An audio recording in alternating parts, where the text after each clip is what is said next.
Assalamualaikum warahmatullahi wabarakatuh. Salam super bahasa Indonesia. Peserta didik yang Bapak banggakan, mudah-mudahan kalian dalam keadaan sehat walafiat, serta tetap semangat melaksanakan kegiatan belajar dari rumah atau PTR, dan selalu mengedepankan protokol kesehatan COVID-19. Peserta didik yang Bapak banggakan, pada pertemuan sebelumnya kita sudah mempelajari tentang teks pidato persuasif. Nah, hari ini kita akan masuk bab 3, yaitu tentang cerita pendek. Nah, hari ini melalui media pembelajaran video ini, Bapak akan memberikan materi kepada kalian, yaitu tentang mengidentifikasi struktur dan unsur cerita pendek. Nah, mari kita lari kepada slide berikutnya.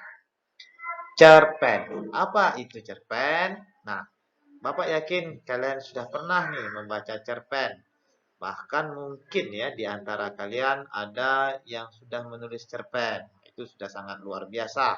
Patut Bapak apresiasi jika sudah ada sampai kepada tahap itu. Nah, kembali kepada cerpen.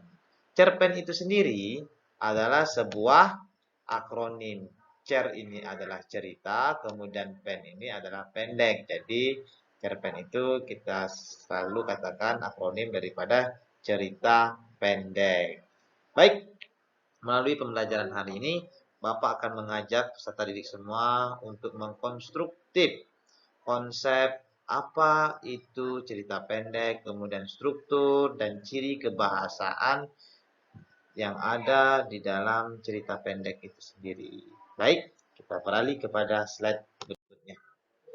Definisi cerpen. Cerpen berasal dari dua kata, yaitu cerita yang mengandung arti tuturan mengenai bagaimana sesuatu hal terjadi dan relatif pendek. Berarti kisah yang diceritakan akan pendek atau tidak lebih dari 10.000 kata yang memberikan sebuah kesan dominan serta memusatkan hanya pada satu tokoh saja dalam cerita pendek tersebut. Nah, ini ada kata kunci yang sudah Bapak tandakan. Silahkan kalian perhatikan layar monitor ataupun yang ada di smartphone kalian. Nah, di sini cerita pendek itu dia relatif pendek. Itu yang pertama kata kuncinya. Kemudian biasanya tidak lebih dari 10.000 kata. Pertanyaannya, apakah bisa lebih, Pak? Boleh, boleh lebih dari 10.000 kata. Tapi ada lagi yang harus kita perhatikan, dia harus relatif pendek. Nah, kemudian pada berikutnya dia hanya memusatkan pada satu tokoh saja. Nah, jadi unsur-unsur ini ada yang harus kalian perhatikan kata kuncinya. Yang pertama relatif pendek, tidak lebih dari 10.000 kata, lebih boleh Pak, silahkan, tidak masalah. Tapi biasanya hanya berpusat pada satu tokoh saja yang diceritakan. Dia jauh berbeda dengan novel. Banyak peristiwa-peristiwa yang akan dialami oleh si tokoh. Baik, kepada slide berikut. Nah, ini akan kalian lihat yaitu kriteria cerpen. Kriteria cerita pendek itu terbagi menjadi 3. Nah, di sini tadi kita sudah lihat. Yang pertama itu dia pendek dan singkat. Pendek di sini maksudnya jumlah kata yang digunakan. Nah, biasanya itu minimalnya 500 kata.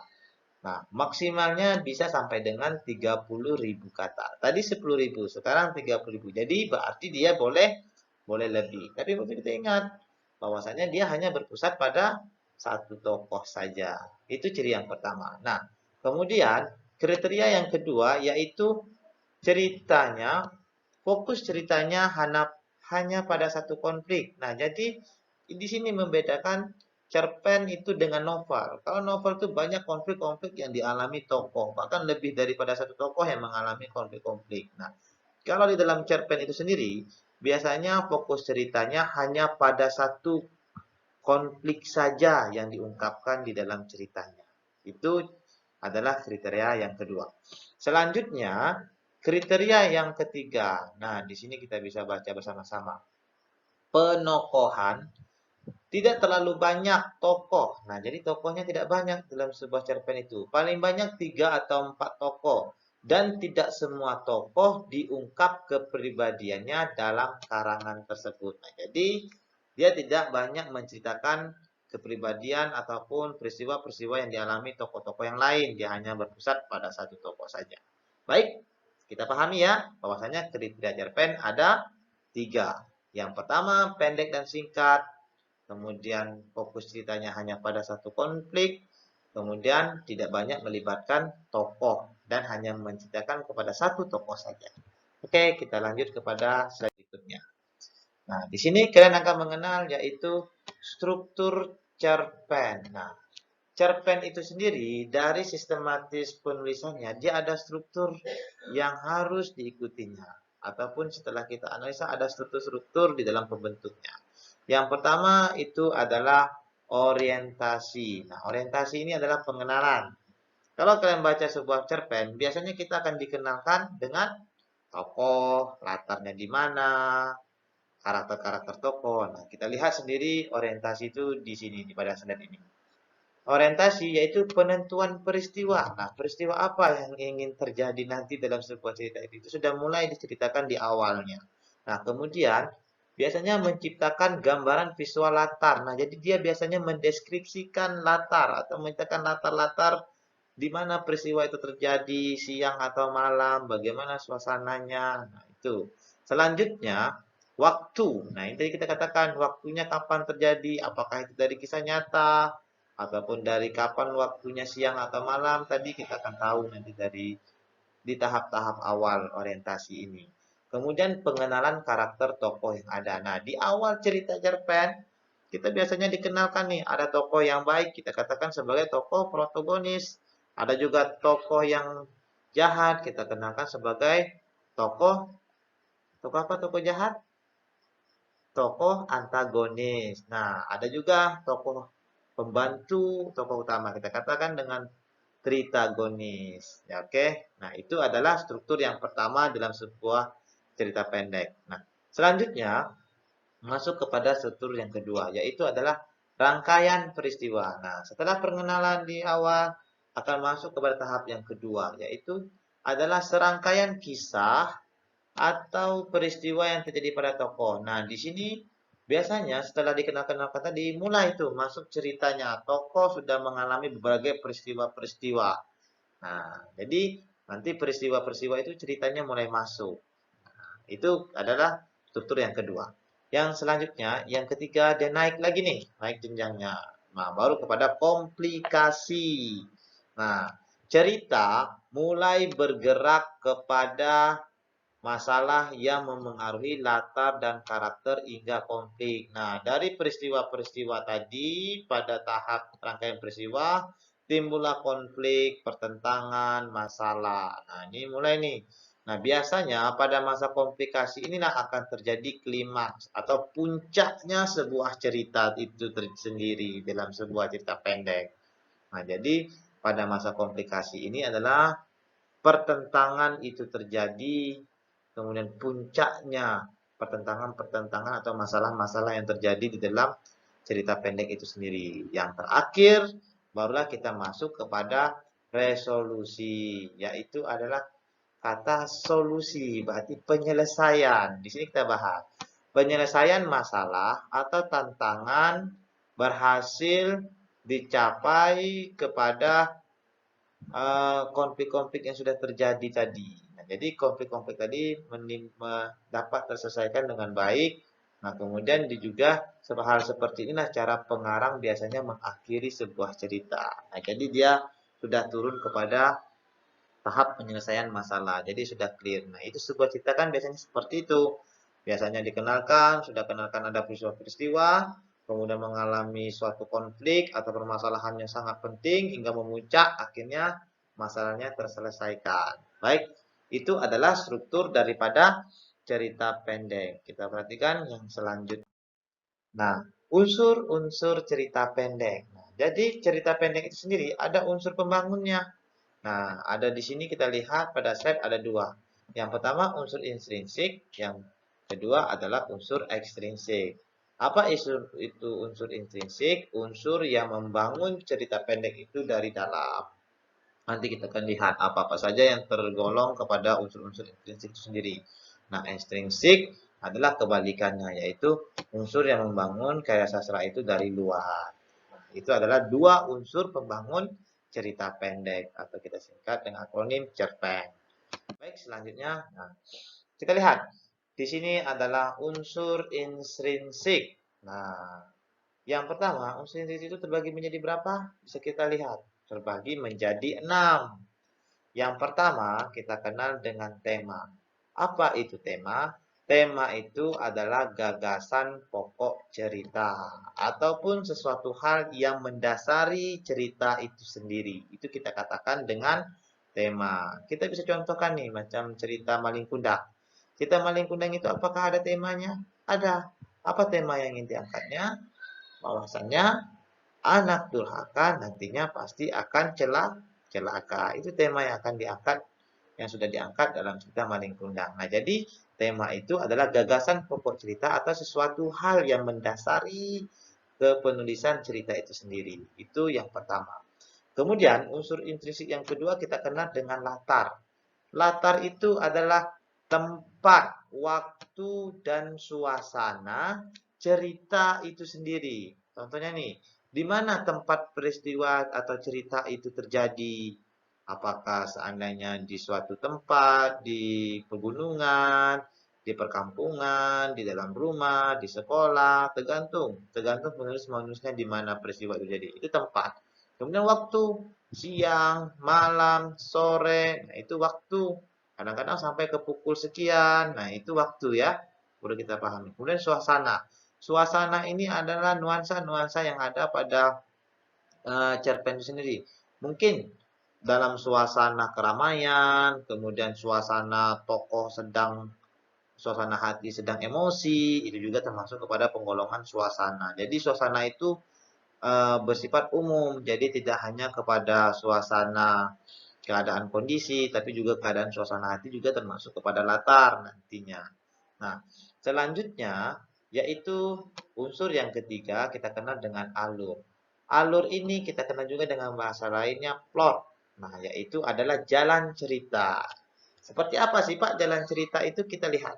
Pernahkah kalian melihat sebuah cerita pendek itu jalurnya atau ceritanya berjalan maju? Nah, kita katakan maju seperti apa? Contohnya gini, itu adalah kronologis waktunya. Contoh ya, kita katakan cerita Malin Kundang, seperti kalian sudah pernah baca mungkin.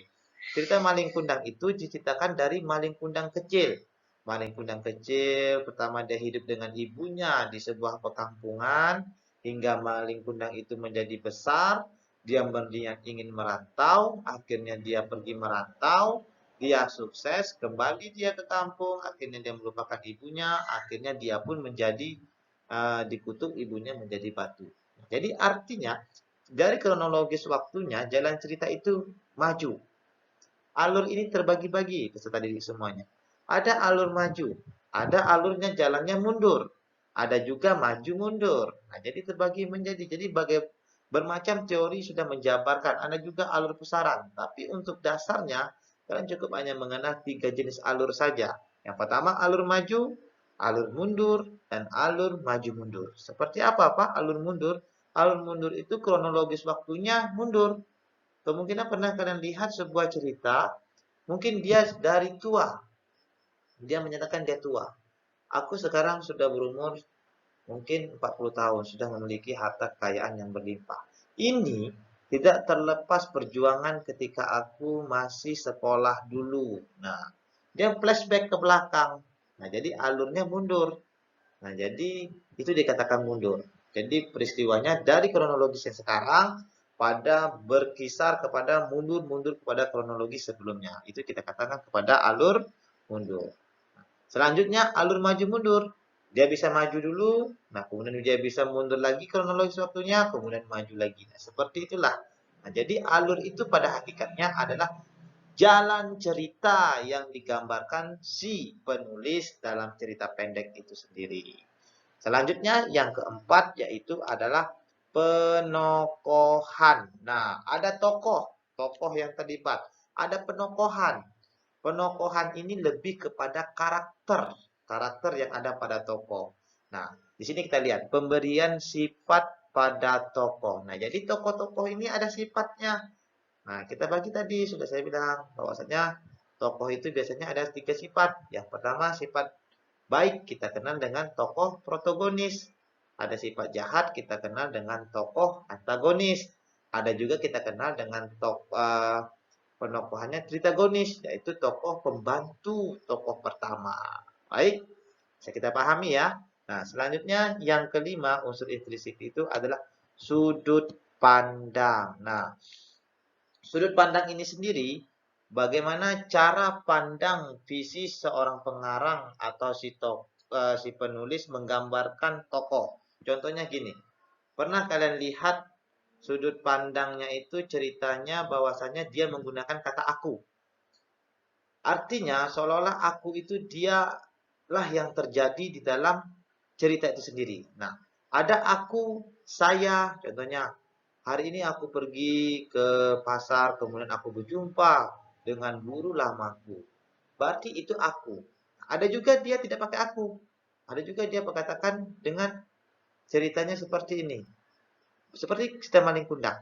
Malin Kundang adalah anak yang baik. Awalnya dia hidup bersama ibunya di sebuah kampung yang sangat kecil. Nah, jadi dia menggunakan kata malin.